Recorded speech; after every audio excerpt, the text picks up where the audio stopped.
আসসালামু আলাইকুম এভরিওয়ান।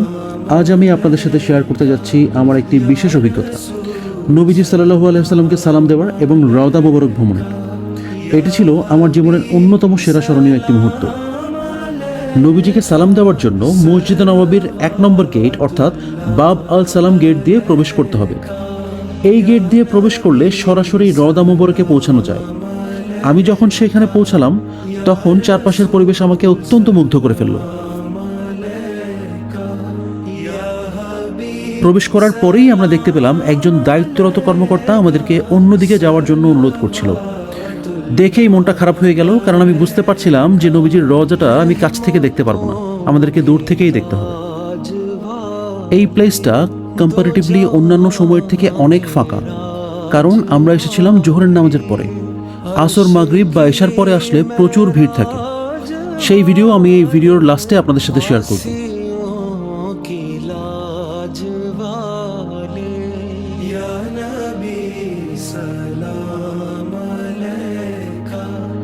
রওদা মুবারক, যা আমরা রিয়াজুল জান্নাহ বলেও জানি, এটি মসজিদে নববীর একটি পবিত্র স্থান।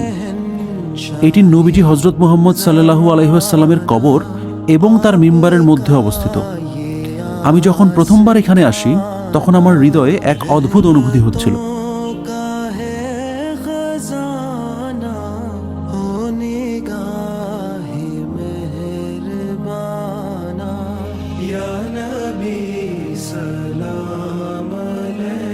এই হচ্ছে আমাদের মহানবী হযরত মুহাম্মদ সাল্লাল্লাহু আলাইহি ওয়াসাল্লামের মিম্বার, যেখানে তিনি দাঁড়িয়ে বা বসে খুতবা দিতেন, মানুষকে উপদেশ দিতেন, বিভিন্ন গুরুত্বপূর্ণ বিষয়ে আলোচনা করতেন এবং বিভিন্ন গুরুত্বপূর্ণ বিষয়ে ঘোষণা করতেন।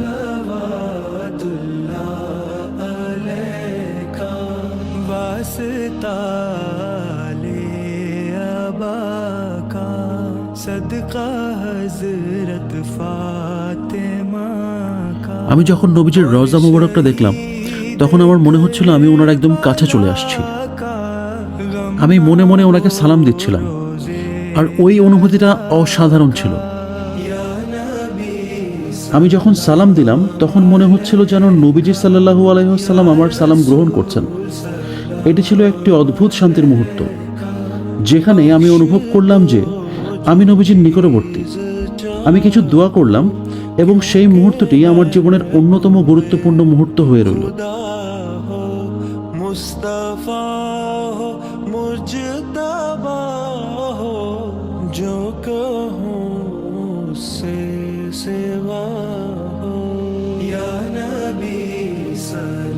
রওজা মোবারক থেকে বের হওয়ার আগে আমি কিছুক্ষণ সেখানে দাঁড়িয়েছিলাম আমার জীবনের অন্যতম অনুভূতিগুলোকে অনুভব করার জন্য।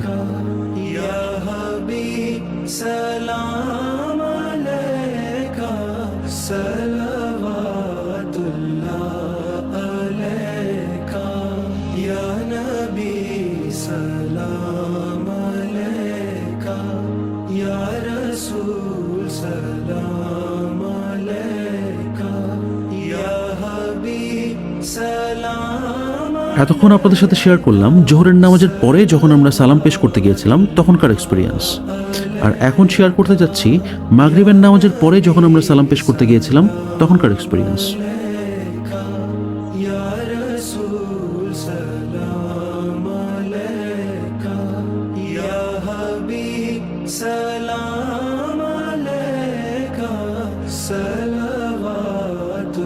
অনেক মানুষকে দেখছিলাম খুব ইমোশনাল হয়ে এই দেয়ালটিকে ধরে চুমু খাচ্ছে।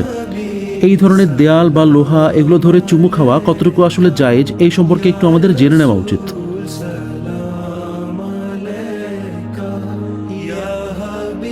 যখন ভিডিও করছিলাম তখন আমার এবং মিম্বারের ডিস্টেন্স ছিল 1 থেকে 1.5 হাতের মতো।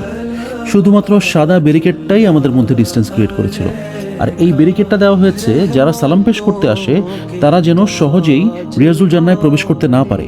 আর বাই দ্য ওয়ে, রিয়াজুল জান্নায় প্রবেশের জন্য কিন্তু রেজিস্ট্রেশন করে নিতে হয়। রেজিস্ট্রেশন ছাড়া কিন্তু কেউ রিয়াজুল জান্নাহ প্রবেশ করতে পারে না।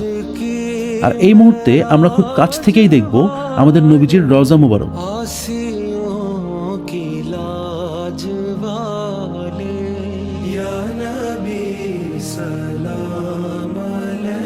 অনেকের কাছ থেকে জানতে পেরেছি যে এই বড় সার্কেলটা বরাবরই হচ্ছে আমাদের নবীজি হযরত মুহাম্মদ সাল্লাল্লাহু আলাইহি ওয়াসাল্লামের কবর। এই গোল্ডেন গেটটাতে কিন্তু অনেকগুলো ছোট ছোট সার্কেল রয়েছে, কিন্তু বড় সার্কেল একটাই। মদিনাতে আমরা যতদিন ছিলাম প্রতিদিনই চেষ্টা করেছি নামাজের পরে একবার হলেও নবীজির রওজা জিয়ারত করার, এবং আলহামদুলিল্লাহ প্রত্যেক দিনই আমরা নবীজির রওজা জিয়ারত করতে পেরেছি।